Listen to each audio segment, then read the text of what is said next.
It is 7:02, so I'm going to get us started, and I think we'll have some more folks joining as we go along. We wanted to start tonight thinking a little bit about where we ended last week. And for those of you who are able to be here, you probably have some memory of that very vivid and disturbing image that we showed at the end of last week, and we got some feedback about that, which we knew that it was a provocative image. We want, in the course of talking about the Crusades over these 4 weeks, we realized that these can be really difficult and painful conversations.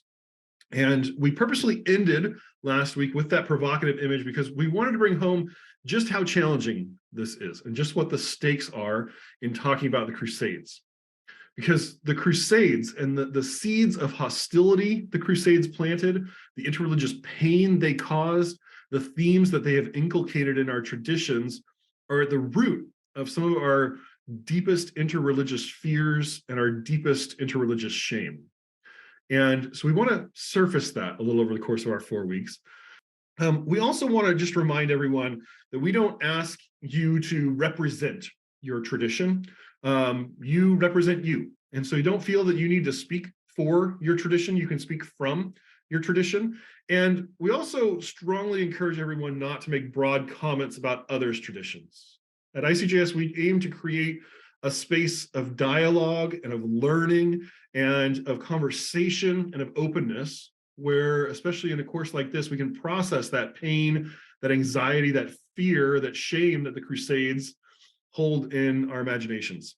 The image I was thinking about for the next 3 sessions is the Crusades are in many ways a set of glasses that our traditions wear, that we look at our interreligious encounters through. And so part of what we're trying to do is take off those glasses. And in this course, we want to look at those glasses and say, are those good glasses? Are those helpful ways to think about our traditions? Is that the right corrective? Is that the right lens that we would use? And so tonight, and over the course of the next 2 weeks, we're going to be looking at the glasses of the Crusades and the ways that those glasses have shaped our own interpretations. I'm also going to give us a little bit of a content warning at the start. Tonight might be even a little more controversial than what we did last week, because we're talking about the Holy Land and how our religious conceptions of the Holy Land emerged. So our goal is not to examine the contemporary state of Israel, the claims of the Palestinians, or the role of Christians in Middle Eastern politics.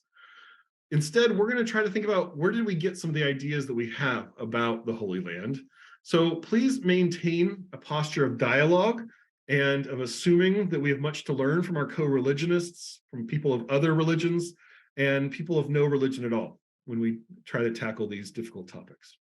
So with that being said, we're going to start out with a little presentation that I've prepared. I'm going to be taking the point on presenting this evening. In the second half, Ben, Halla, and I will all kind of share presenting. And then Ben and Halla will take point in the next 2 sessions. So here's what we want to think about tonight as we begin this session on Holy Land. So questions for today. Why do we call a certain part of the Eastern Mediterranean the Holy Land? What does that do for us? Is this a biblical conception? Is it a theological principle? Where do we get this language? In what sense is this land holy? And what makes it holy? Who makes it holy? What are the boundaries of holy land? How do we even know what those boundaries are? And where did we even get these ideas? And I'll give you a big hint that you probably already figured out. A lot of this goes back to the Crusades.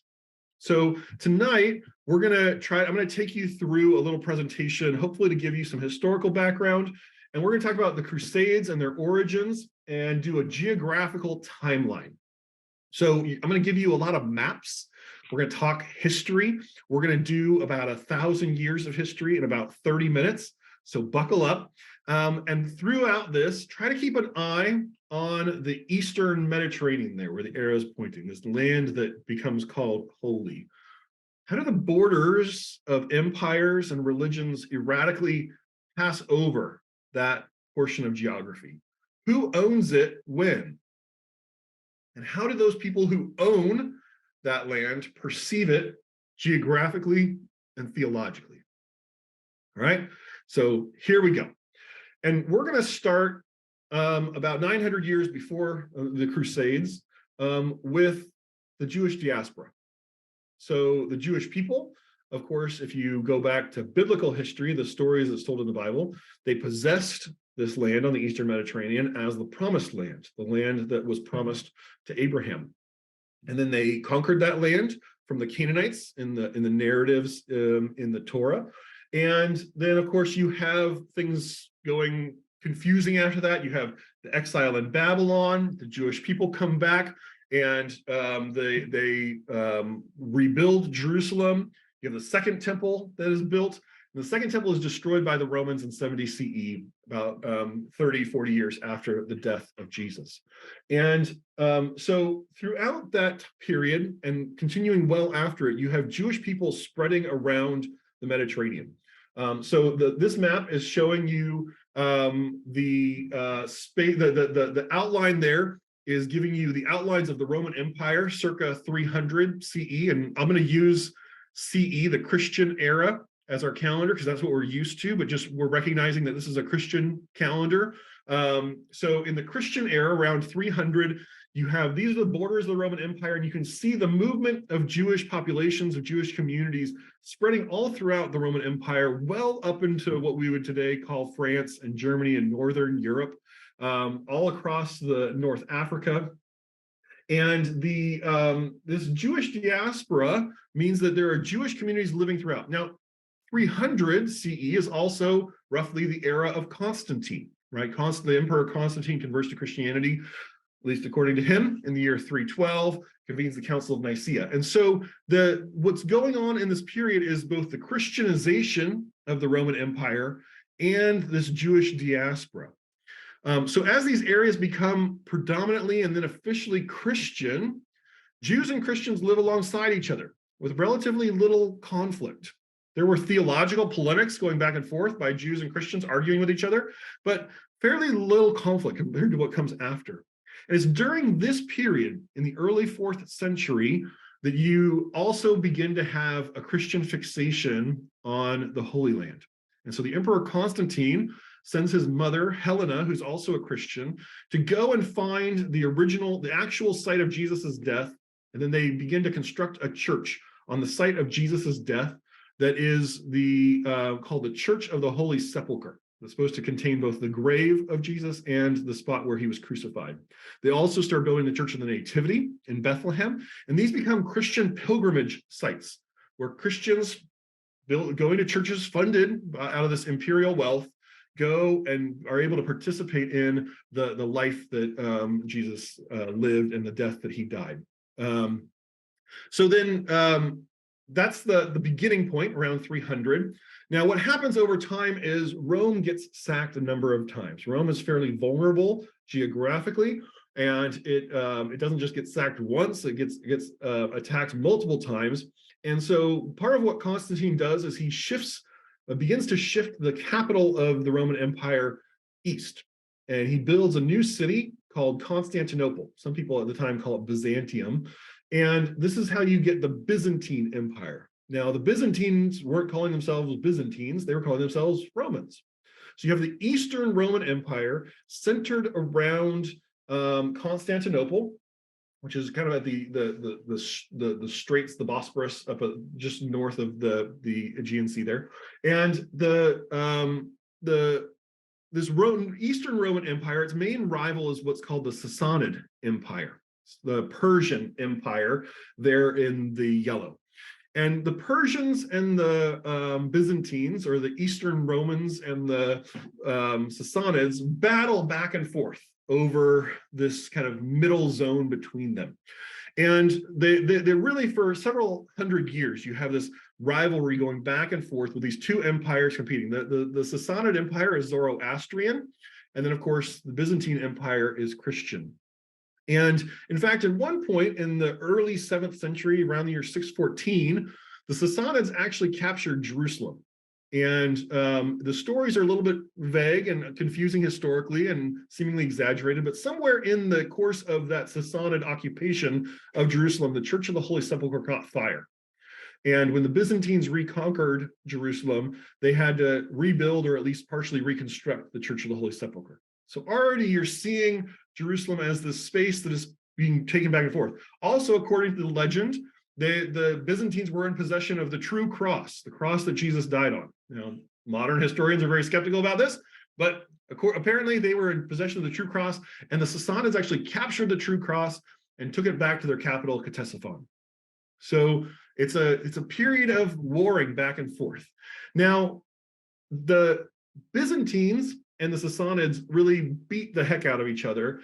And so in the early or the middle to late 7th century, you have this new conquest, a new empire, and this is the Arab conquest, what's sometimes called the Islamic conquest, right? So the Prophet Muhammad dies in 632 in the Christian era, and in the course of the life of Muhammad, the Arab Muslims had conquered most of the Arabian Peninsula, and then you can see, so that's the dark orange. In the course of the next few caliphs, the successors of the Prophet Muhammad, you see the lighter orange where they have conquered much more. So they in the course of this the next 30 years after the death of Muhammad, you have conquering out into modern day Afghanistan, Persia, Armenia, Syria, starting to go across North Africa. And then by the time you get to the Umayyad caliphs, in the next period, about 30 years, beginning about 30 years after the death of the Prophet, you have the conquest of the rest of North Africa, up into the subcontinent of India and modern-day Pakistan, and even up into the Iberian Peninsula, modern-day Spain and Portugal. So this is an incredible military feat and growth of this new empire. Now, historians are going to debate on whether it was actually an Islamic conquest or just an Arab conquest.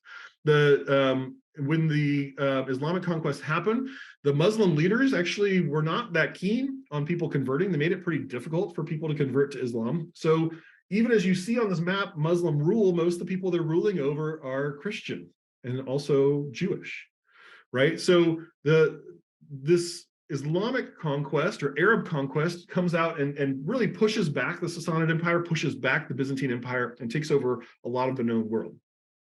Now, Caliph Umar is the one who conquers Jerusalem, and he does that around 637, 638. He's excited to conquer Jerusalem because it was the site where Muhammad has his night journey where he goes to heaven. He launches off for that from Jerusalem, from the site of the Second Temple. And so there's some sources about Muhammad being interested in conquering Jerusalem, and Muslims at one point early on pray towards Jerusalem. But by this point, it's not like Jerusalem's that special to these Muslim armies, right? They're excited about the Temple Mount, but it's not like Jerusalem. I mean, they're conquering a lot of Syrian cities. Damascus is a more strategic point for them. And so you then begin to have the construction of the Dome of the Rock after the Muslim armies conquer Jerusalem. And this is the building that you see here. It's built in the 690s, early 690s. So because of these Arab or Islamic conquests, the Byzantine Empire is much reduced, right? So you see the extent of the empire in the middle of the 6th century. That's kind of the red outline. But then by the time around 1020, look how much reduced the Byzantine Empire is. And then this map even shows you by 1360, by around the end of this crusading period, look how much more the Byzantine Empire is collapsed upon itself. So part of what is also going on in the midst of this is you begin to have a fracture between the Eastern Church and the Western Church. So the Eastern Church is centered in Constantinople.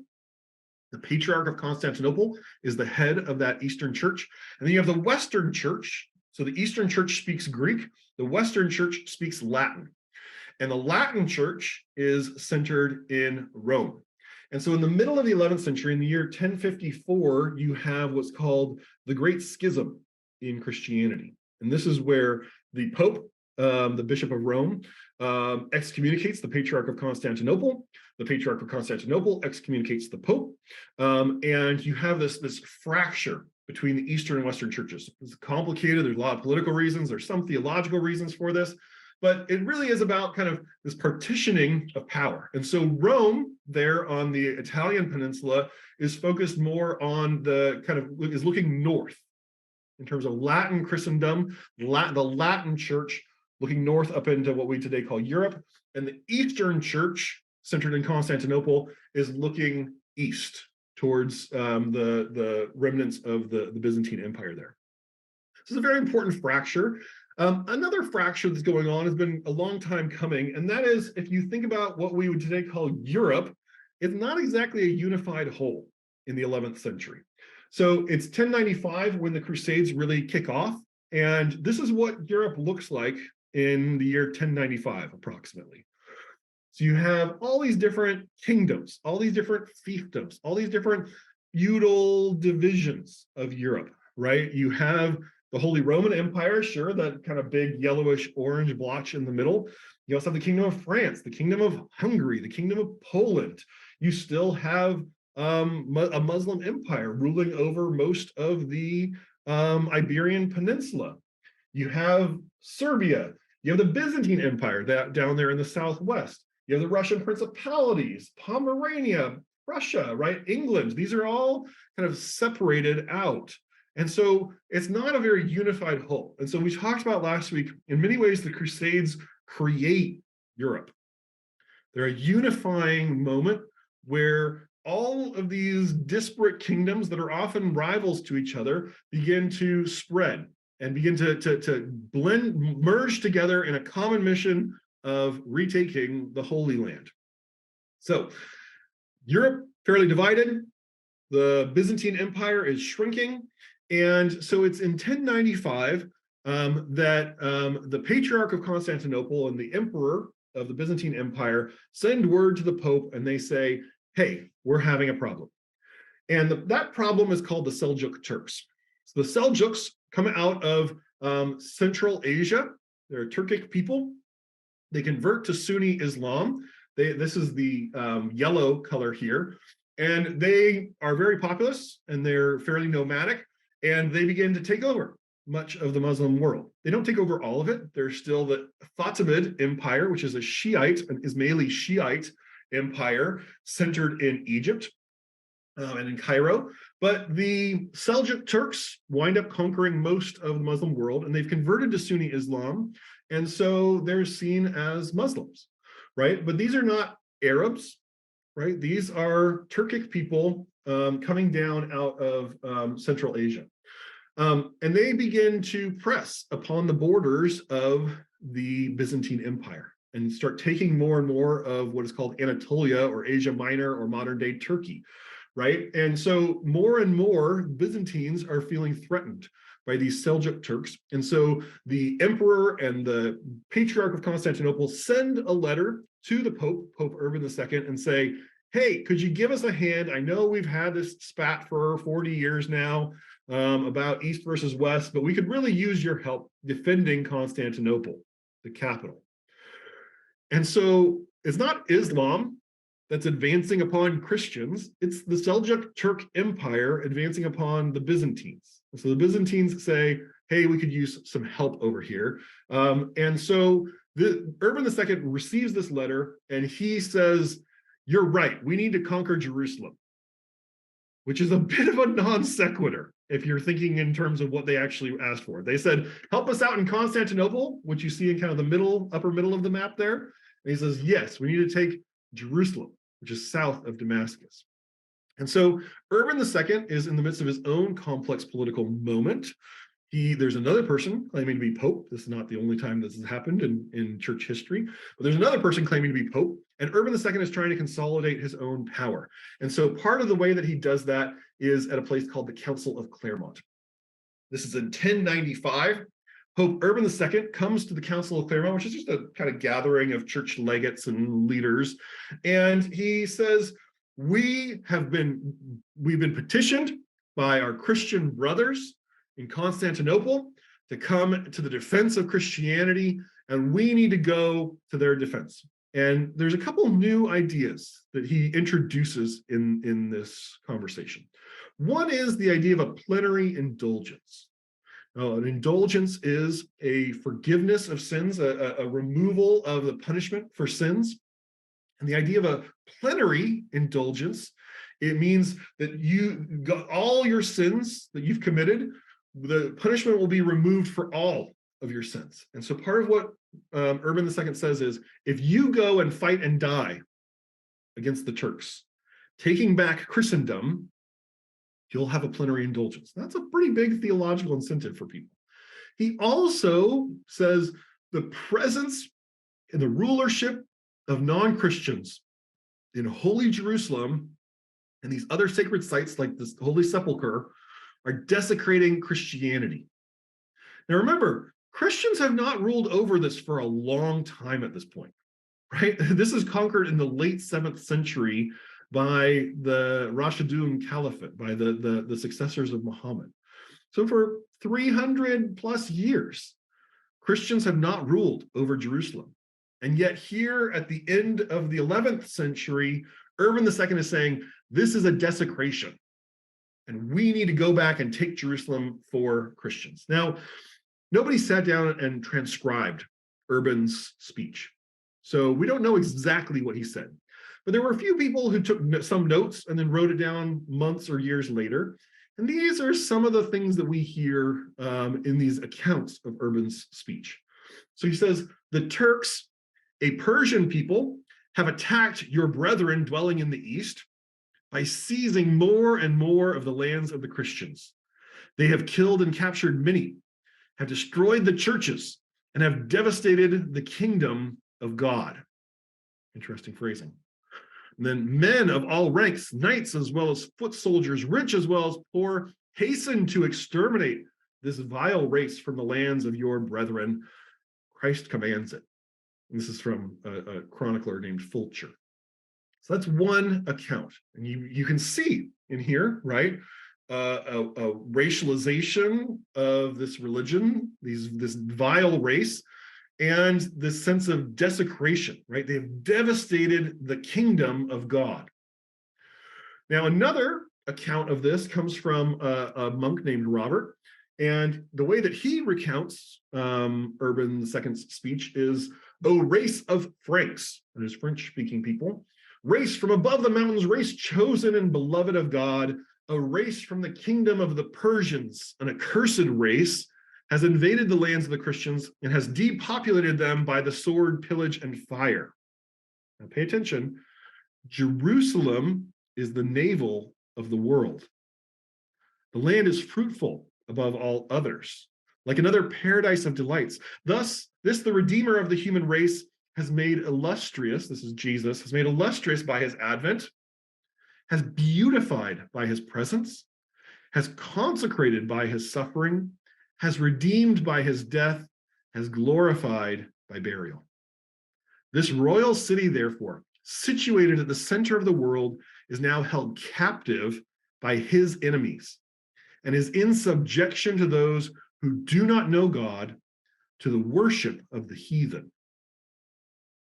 So from Urban's perspective, or at least this is what he's saying, who knows what he really believes, the kingdom of God, the space that Jesus consecrated through his life, death, and resurrection, is being desecrated by the worship of the heathen. The Holy Land is being made unholy because it's not ruled over by Christians. This is the intent, that he's trying to gather people around, consolidate his own power, and say, we need to retake Jerusalem because that's where Jesus lived and died, and that's our territory. That's part of the kingdom of God. So according to the accounts, the crowd responds in unison to Urban's speech, shouting, "God wills it. God wills it," right? Christ commands it. God wills that we would retake Jerusalem. Now, almost as soon as these ideas start spreading around Europe, you start to have people mobilizing. And one of the groups that mobilizes around this mysterious figure named Peter the Hermit, who goes around preaching. He seems to be a poor man, maybe a monk, who's going around preaching and saying, the Pope has told us we need to go and take back Jerusalem. And he starts mobilizing these masses of people. Tens of thousands of people begin following Peter the Hermit and start mobilizing to go to Jerusalem. And along the way, remember the Jewish diaspora, these Jewish communities that have been living amongst majority Christians for a very long time, they begin to massacre whole villages of Jews in Northern Europe. These are sometimes called the Rhineland massacres. And you can see the different sites here of where these different Jewish communities are. Sometimes they take out entire cities. You have brutal accounts, some of which I think we'll be looking at next week, of Jews killing their own families in order to protect them from being forced to convert to Christianity. You have accounts written by Christians of just this mass slaughter of Jews that goes on. It begins in 1096 with this kind of peasants or people's crusade under Peter the Hermit, but really continues throughout the period of the early Crusades. You have this continued massacres of Jews. Some sources have estimated as high as 70,000 Jews being just killed by these crusaders, right? These are communities that have lived alongside Christians for a very long time.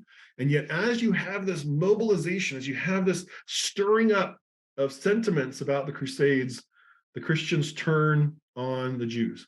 Now, there's a great theorist of religion who has talked about the proximate other. The other who is close is more of a threat than the distant other. Right? Most of these Christians have never met a Muslim.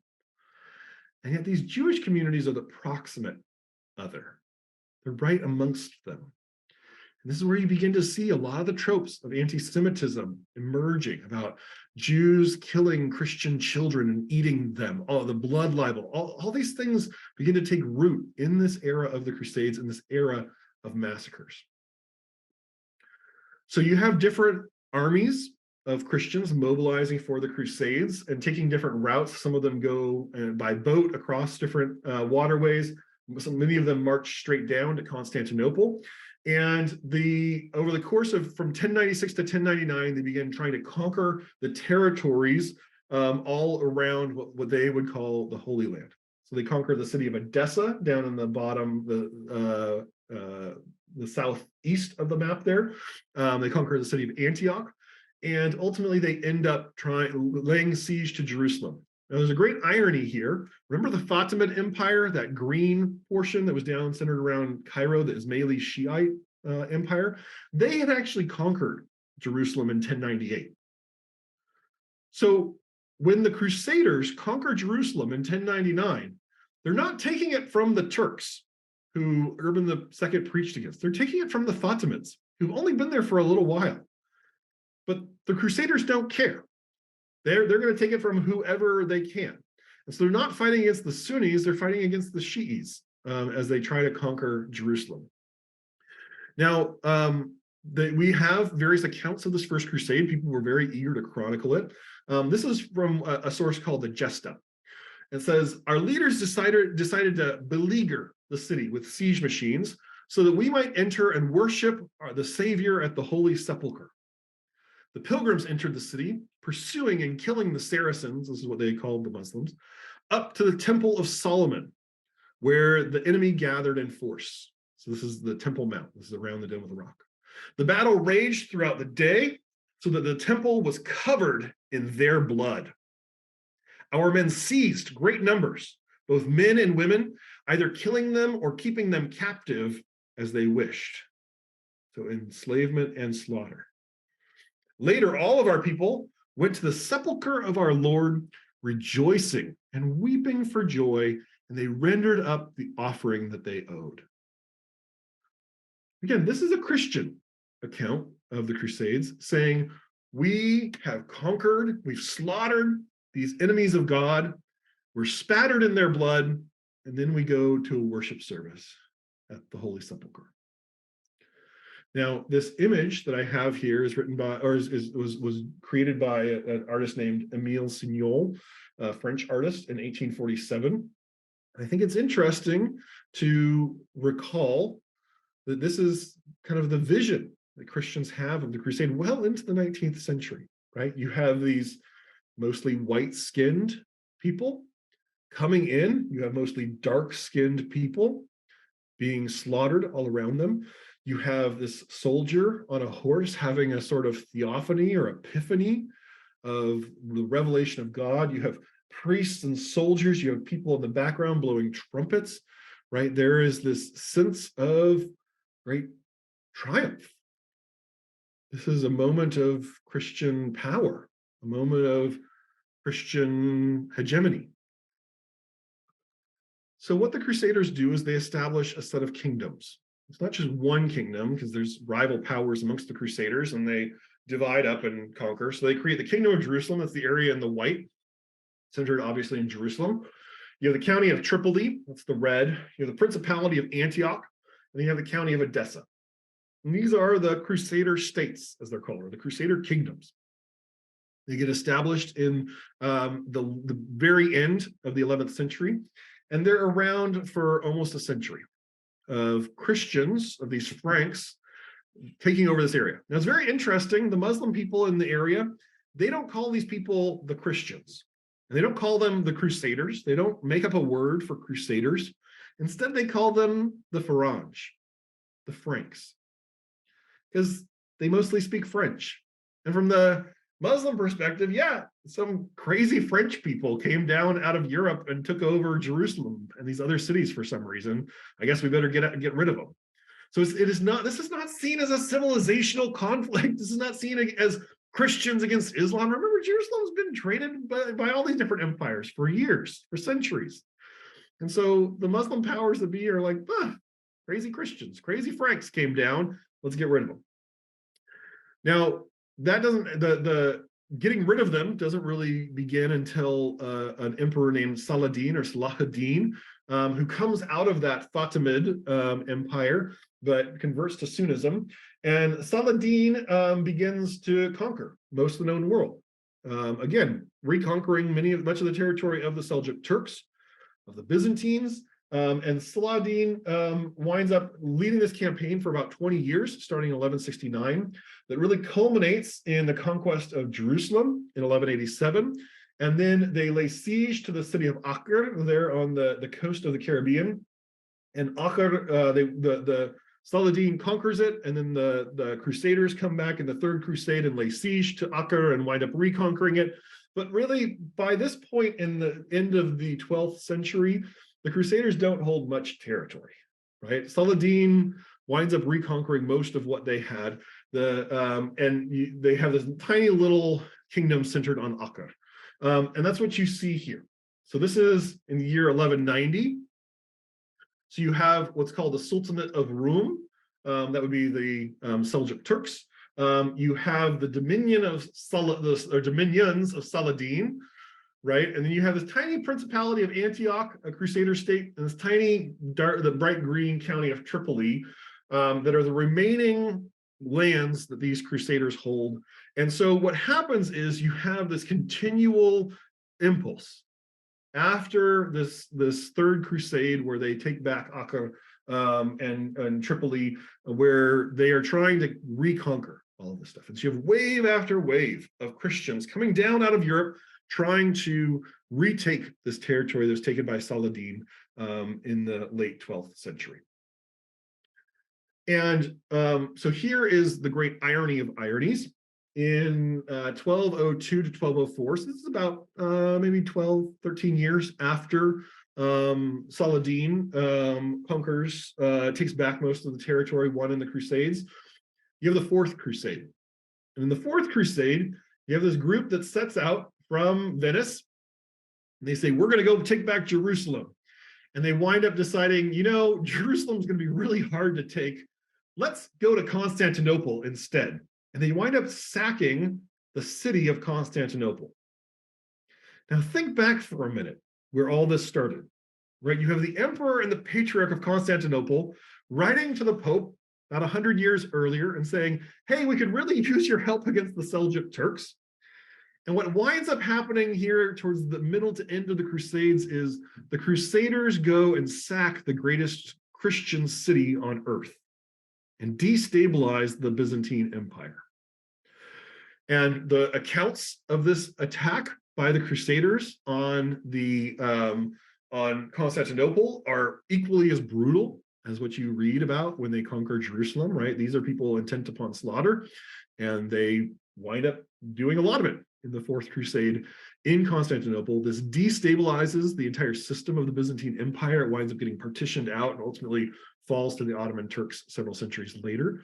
But this is also a huge blow to Eastern Christianity. Right? So the Crusades begin about these Western Latin Christians conquering Jerusalem, which they managed to do for 90 years or so, but then it winds up totally destabilizing Eastern Christianity and even having Crusaders attack this great Christian city of Constantinople. Now, from there, chaos ensues. So throughout the 13th century, you have all these crusades, and these are just the major ones that are kind of depicted here. There's all kinds of minor crusades. In fact, in the year 1212, unclear how much of this is legend, how much of this is reality, but this group of tens of thousands of teenagers decide that they are going to go, and they're going to go and conquer these Muslim territories through love.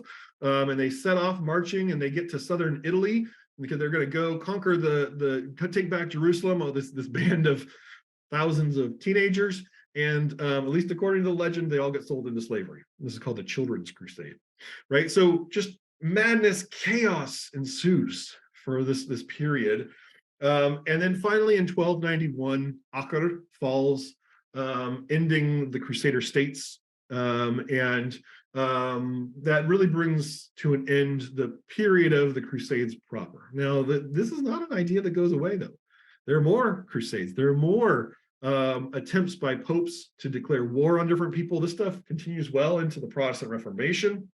Groups of heretics are declared the objects of crusades. So this is this idea of Christians under divine command through the Pope going to kill sometimes other Christians, sometimes non-Christians, becomes just a trope of the late medieval period. But after this point, you really don't have much of any Christian dominance or presence in the Middle East for a very long time until the colonial period. The long-term consequences of this, as I said, are this disruption and eventually devolvement of Eastern Christianity. The people that originally asked for the Pope's help become much more disempowered and much more in jeopardy. The Holy Land, and you can see it on these maps, right? These very maps, I think, would be excellent objects of critique for people who've taken this course. Now, the Holy Land, down there in the bottom right corners, is established as this contested space, at least in the Christian imagination, amongst Jews and Christians and Muslims. Now, the world religions are all focused on retaking the Holy Land. That narrative didn't really exist prior to the Crusades, at least not in the form that it is at the end. And you have hundreds of thousands, maybe millions of lives lost over what? The Christians didn't even hold that territory for very long, and they didn't do much with it while they were there. And so all of this is for naught. So we're going to go into our breakout sessions, and I'm going to give you the questions in just a second. But just as a reminder, we have our discussion guidelines. I'm not going to read through all of them. They're in your chat as well. But please, again, speak from your own experiences. Listen, try to hear what others are saying. Feel free to ask questions. Try not to speak for or about other people. If somebody's telling stories in your breakout session, you can take the lessons away from that and share them with others, but please don't take the stories from other people and tell other people's stories. So here are the questions that I want you to discuss as we go into our breakout rooms. Why do you think that the idea of the Holy Land became so important? You've just been given a fire hose of 1,000 years of history. Why do you think this idea of the Holy Land became so important? What does it mean to own Holy Land? How do you own land that is holy? And does it become less holy if the wrong people own it? if the land is holy, why would the people who own it have anything to do with how holy it is? And lastly, if you have time, when is land more valuable than people? And when are people more valuable than land? Right? So we're going to take, let's see, about 15 minutes and go into our breakout rooms. And then we'll come back and Ben and Halla and I will talk a little bit about how our traditions conceive of Holy Land.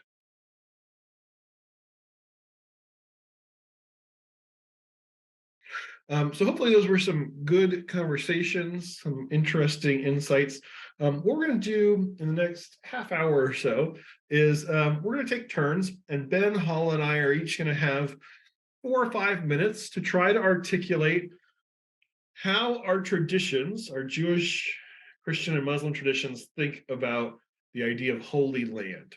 And then we're going to send you back into your breakout rooms one more time, and then we'll come back. So Ben, I'm going to go ahead and share screen because I've got the slideshow here, but Ben, why don't you take it away? Great. So I'm going to offer a Jewish view of Holy Land in 4.5 minutes. And I put a timer on because people who know me know that I end up talking a lot.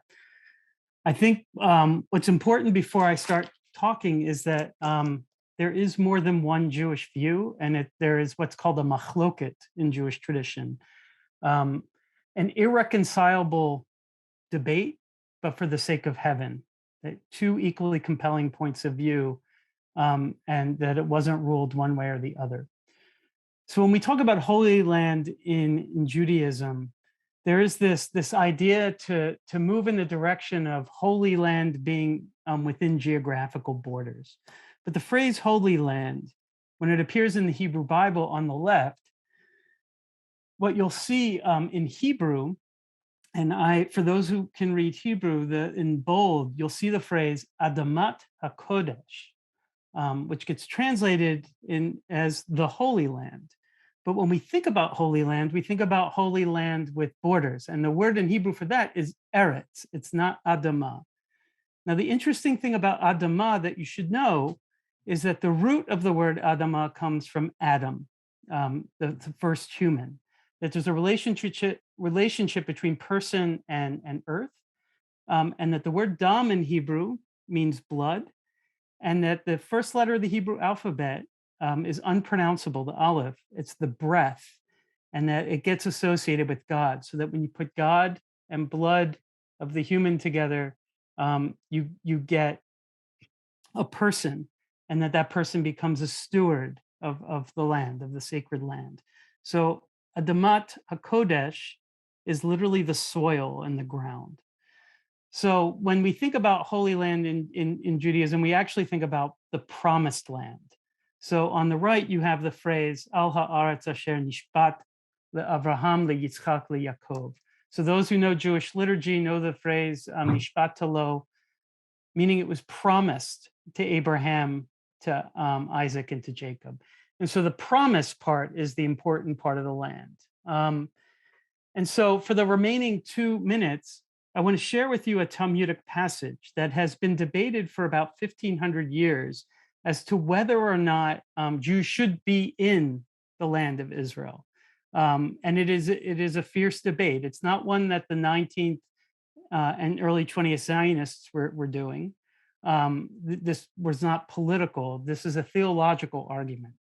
And so in the Talmud, which is a compendium of laws and stories and a variety of other things, the part of the Talmud that talks about marriage contracts, one of the asides, one of the what they call the Agadot, the Agadah Midrash, these parables, is that Rabbi Meira wants to leave Babylon and go to the land of Israel. And there's a debate as to whether or not he should go. And so what ends up happening is the rabbis argue that God gave the world 3 oaths. And that the first oath was that Israel, meaning the people Israel, should not go up to the land in a wall. And what they meant is that you cannot take the land of Israel by force. And that was also the fear of idolatry. The land was promised to you, so you have to wait for God to fulfill that promise. You can't make that promise for God. The second is that Israel should not rebel against the nations of the world, so that you can be suspicious of local governments, but you shouldn't be rebellious. And the third was for non-Jewish nations. And here it says, the Holy One adjured the nations that they would not oppress Israel too much. And then the phrase in Hebrew is yoter midai, so not too much. So religious thinkers have debated as to whether or not this is actually binding in Jewish law. Is this an actual law that Jews can't take Israel by force? They shouldn't rebel against other nations. And the argument is split. So religious will say religious anti-Zionists, and Zionism is bedeviled by definitional ambiguity, right? I say the word Zionist, it's going to mean a variety of things to different people. But in the 19th century, as political movements, the debate among the religious anti-Zionists is that you couldn't do it because of the three oaths. The religious Zionists say that the three oaths were not valid, and they give a number of reasons why. Mostly they cite the medieval sage Moses Maimonides. But in a nutshell, what we have in terms of a Jewish view of the promised land is who gets to cultivate it and when a promise is fulfilled. And so in the end, we have what's called a machloket. It's obviously not going to help us talk about contemporary issues, but this is really what people had been arguing for about 1,500 years. So I will move over to Matt. All right, thanks. So like Ben, I am going to give a Christian view. There are many Christian views of Holy Land. I'm going to try to articulate what at least the kind of medieval, what you might call mainstream view of Holy Land is. And if you're interested in kind of understanding the more extreme Christian views of Holy Land, come to the course that I'll be running in May on Messianic Judaism and Christian Zionism, and you'll get a really different answer than what I'm going to give right now. So this is the image of the interior of the Church of the Holy Sepulchre that we've been talking about. And I previewed this view that I'm going to present in my earlier presentation. So this phrase, the Holy Land, as Ben showed, it maybe occurs in the Hebrew Bible in Zechariah, but probably not. That's probably a mistranslation. It also does not occur in the New Testament. So the early church, right, most of the early church is Jewish, is ethnically Jewish. They're living in Israel and Judea, and they don't seem to think of where they're living as particularly holy. In fact, part of the impulse of the early church is to go and spread the message beyond Judea, beyond Galilee, beyond the lands that they live. And so there doesn't seem to be a deep fixation with even the land that Jesus lived in the earliest forms of the Christian church. Now, the Gospels render the story of Jesus living in Galilee and Israel without much sense of that geography being sacred, right? The geography is important because that's where most of the early church is living, and so they're familiar with geography. So you get a lot of geographical names and mentions. Jesus goes to Jerusalem in the Synoptic Gospels, in Matthew, Mark, and Luke. He seems to only go, twice in Luke and once in Matthew and Mark. In the Gospel of John, he goes 3 times for these different festivals. But Jesus has a lot of tension with the leadership of Jerusalem in the Gospels.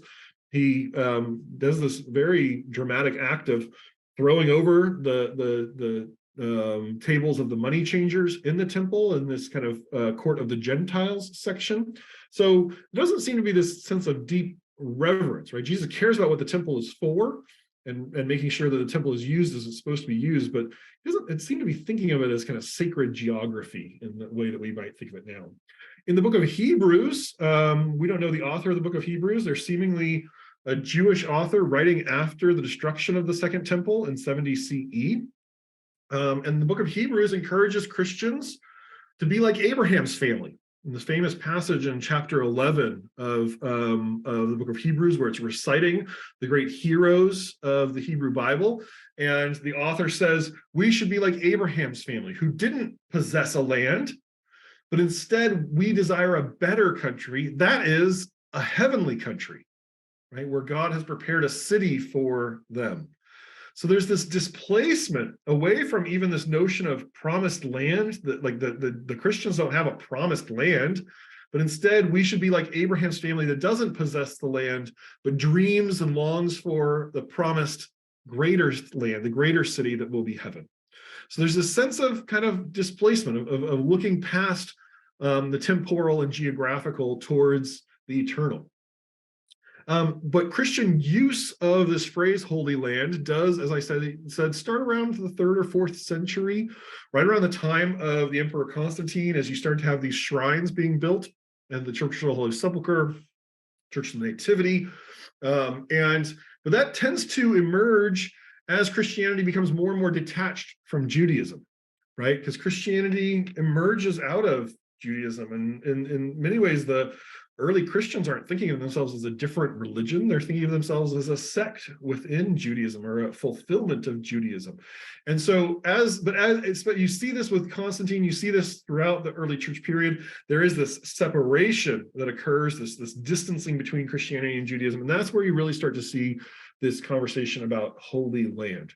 Now, I think Ben's distinction is really interesting between promised land and Holy Land. Christians will talk about the promised land, but it's almost, at least in the medieval and early modern period, understood as the land that was promised to the people of Israel, or the Jews. It's not the land that was promised to Christians.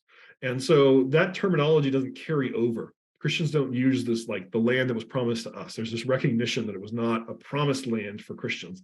And so Holy Land seems to kind of sub in. But again, they're not relying on their reverence for this land is not about the promise made to Abraham or the promise made to Moses, but it's not even really about the boundaries of it. It's not, they aren't fixing geographical boundaries. Their reverence for the land has everything to do with Jesus, right? Jesus, and this is what you see in that speech by Urban II, Jesus sacralized the lands.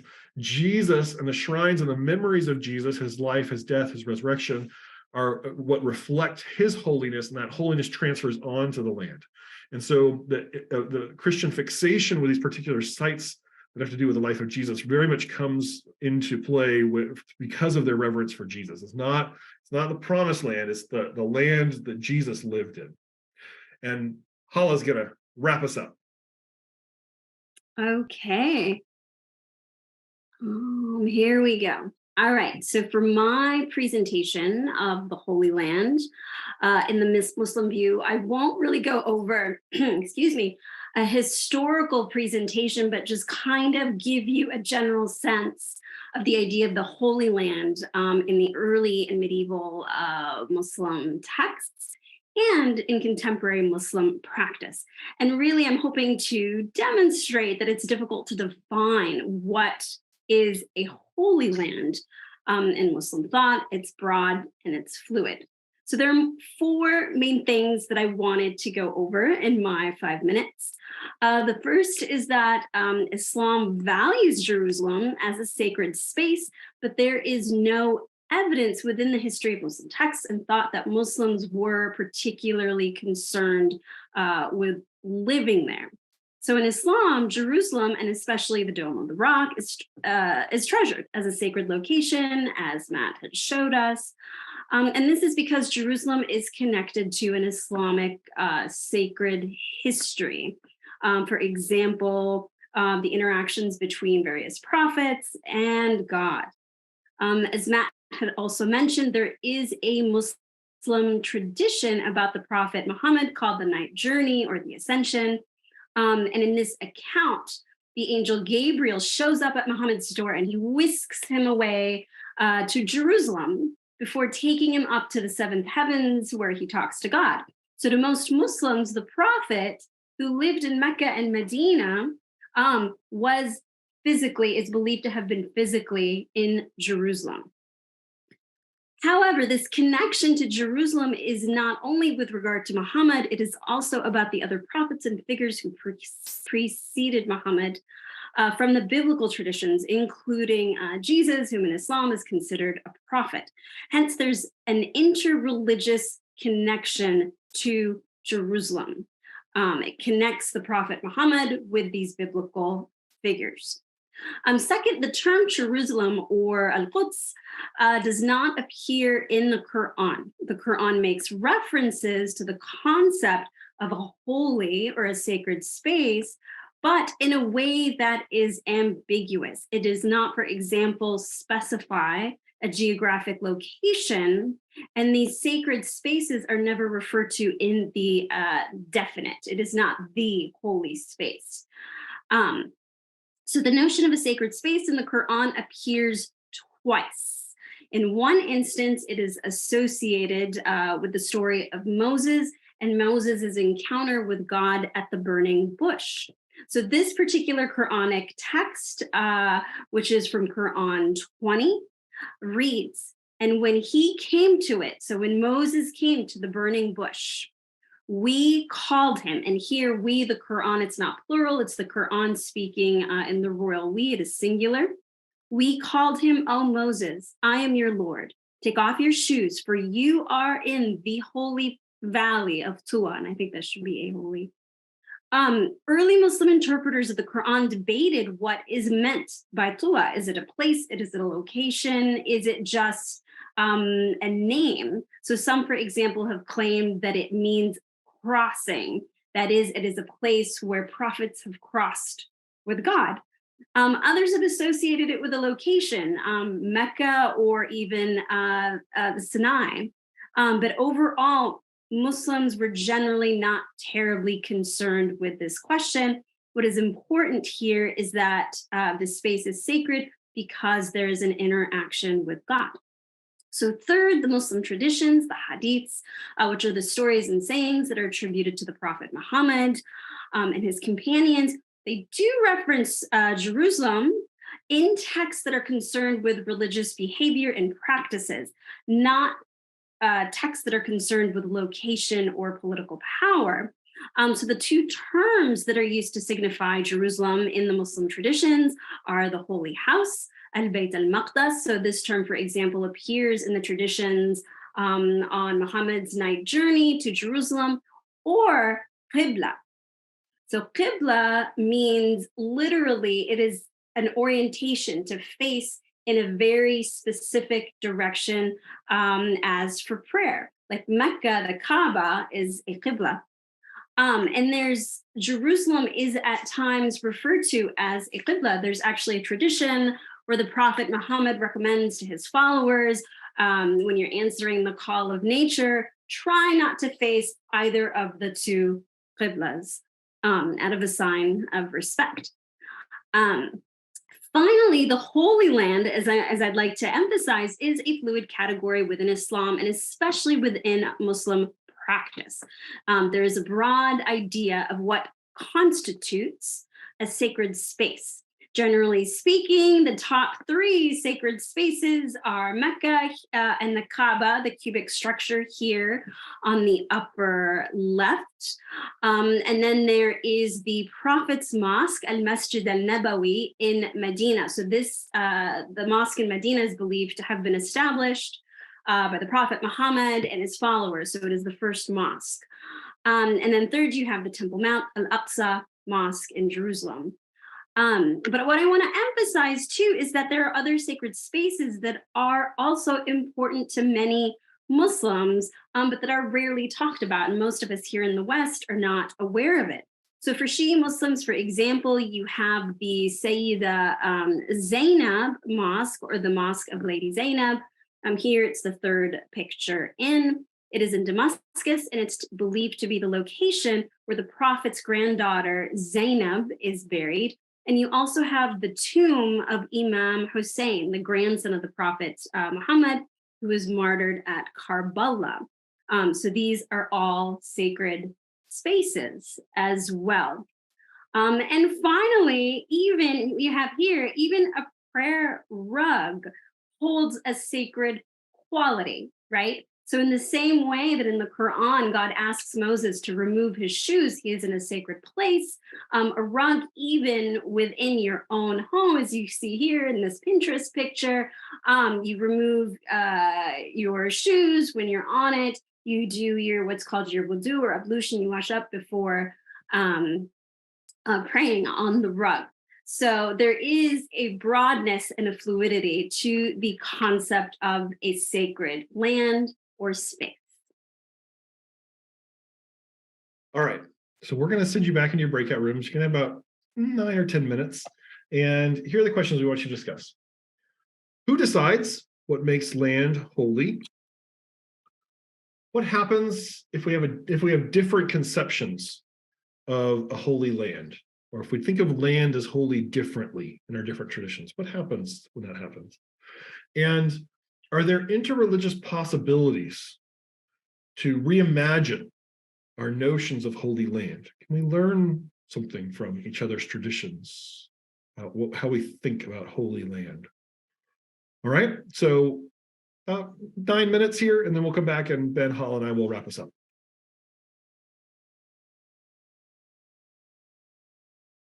All right, well, welcome back, everyone. We just have a few minutes to wrap up here. So I'm gonna, is Ben back in the room? I don't see him spotlighted yet. I'm right here.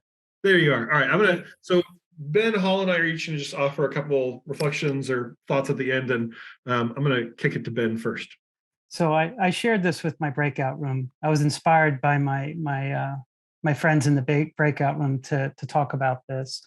So when I think of Holy Land, I actually think of the word Eretz.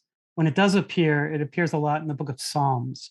In the book of Psalms in 24, it says the Eretz, the land, the earth belongs to God. The earth is Lord's. But in Psalm 115, it says heaven belongs to God and that the earth belongs to people. Ha'eretz belongs to people. So we have a contradiction. The rabbis reconcile that contradiction by saying that if you pick an apple from a tree, that tree doesn't belong to you, the apple doesn't belong to you, but if you bless it and thank God for it, then you can have it.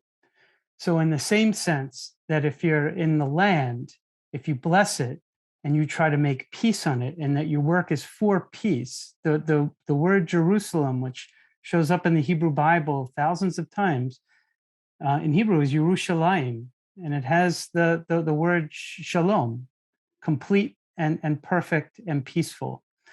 That if you do the work of peace, then you can have the land. And so that's how I think about it in terms of the many contradictions of what it means to own land and what it means to own Holy Land. Halla? Yeah, so one of the things that I've been thinking about along the lines of our discussion on the Crusades as a trope is the trope of the Holy Land as this space that's just filled with violence because of these three religious groups that cannot agree and all fighting for the same thing is a very powerful trope. It's not just in movies, in imagery. It's on the news quite a lot. I think not too long ago, there was an article in the New York Times about why this space has been fought over for so long. I mean, just sort of this language that reinforces this idea. And I just sort of my 2 cents was, that this trope is extremely problematic for interfaith dialogue and understanding for several reasons.